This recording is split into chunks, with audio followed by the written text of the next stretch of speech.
Hello दोस्तों, मैं रजनीश आप सभी का स्वागत करता हूं आपके अपने यूट्यूब चैनल में। दोस्तों, आज हम इस वीडियो में बात करने वाले हैं यूपी पुलिस कांस्टेबल की जो नई वैकेंसी आपकी आ रही है 2023 में, उसका आपको प्रिपरेशन कैसे करना है। आपको किसी एप्लीकेशन, चाहे वो एग्जामपुर हो गया, रोजगार विद अंकित हो गया या उत्कर्ष क्लासेज हो गया, यही 3 बड़े ऑनलाइन प्लेटफॉर्म हैं।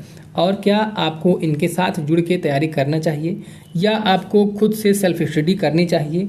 आपको अपनी तैयारी अभी कैसे करनी चाहिए, क्योंकि अभी आपके पास कम से कम 6 महीने का टाइम है एग्जाम लेकर। दोस्तों, उसी के ऊपर आज हम इस वीडियो में बात करने वाले हैं। तो आइए वीडियो को शुरू करते हैं। दोस्तों, आपको पता होना चाहिए कि यदि आप फ्रेशर हैं, फ्रेशर का मतलब आपने अभी कोई तैयारी नहीं की है और आप केवल और केवल उत्तर प्रदेश पुलिस कांस्टेबल की तैयारी करना चाहते हैं, तो आपको सबसे पहले करना क्या होगा, आपको अपना सिलेबस खत्म करना होगा।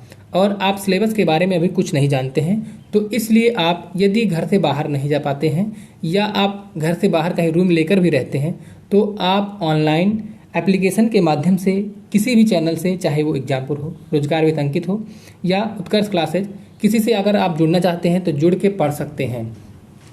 लेकिन दोस्तों, यदि आपको सिलेबस के बारे में जानकारी है और आपने पहले कोई एग्ज़ाम दिया है, उसके बाद आपको क्या करना है, आप अब किसी का सहारा ना लीजिए। आपने एक इंटरव्यू देखा होगा विवेक सर का, जब विवेक सर ने 2016 का जो यूपीएसआई का एग्ज़ाम था वो टॉप किया था। उसके बाद उनके ही चैनल पे अभिनंदन सर के द्वारा शायद वो इंटरव्यू लिया गया था। तो उसमें जब अभिनंदन सर ने विवेक सर से पूछा था कि आपने तैयारी कैसे की थी, तो उन्होंने बताया था कि मैं एक बुक को कम से कम 10 से 12 बार पढ़ के और अपने हाथ से लिख लिख के पढ़ता था। मतलब दोस्तों, आपके तैयारी करने का जो बेहतर तरीका होता है, किसी भी कंटेंट को बार बार लिख के पढ़ना या उसी कंटेंट को किसी को समझा देना।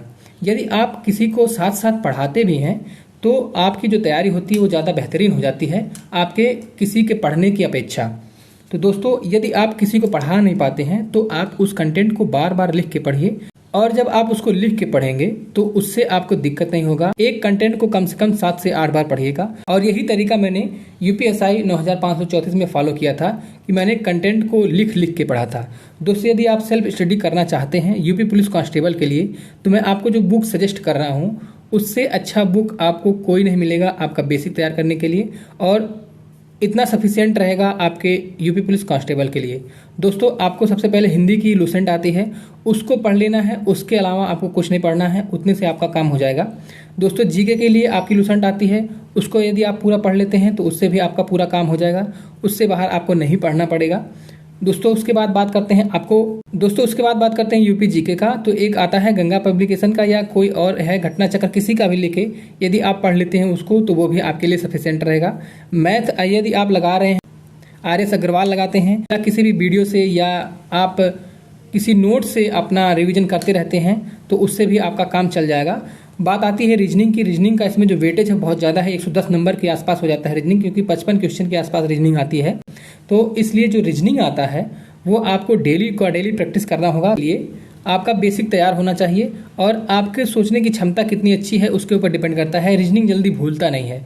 तो दोस्तों, यदि आप रीजनिंग को दिन भर में 1 घंटा भी देंगे तब भी आपका काम हो जाएगा। दोस्तों, यदि 5 से 6 घंटे का आप स्टडी प्लान बना के चलते हैं और शाम को आप एक मॉक टेस्ट लगाइए पर डे और एनालिसिस करिए कि आपका कहाँ गलत हो रहा है और कौन सा सब्जेक्ट आपका वीक पड़ रहा है। यदि दोस्तों आप इतना करते हैं तो आपको फाइनल सिलेक्शन लेने से 52,699 में कोई नहीं रोक सकता है, ये मेरी गारंटी है। यदि आप ईमानदारी से 6 महीने यूपी पुलिस के लिए लग के तैयारी करते हैं तो आप बाहर नहीं हो सकते हैं। दोस्तों, आपको ये वीडियो कैसा लगा मुझे कमेंट बॉक्स में लिख के जरूर बताएं, और मुझसे जुड़े रहने के लिए चैनल को लाइक, शेयर और सब्सक्राइब करना ना भूलें। मिलते हैं नेक्स्ट वीडियो में, तब तक के लिए जय हिंद।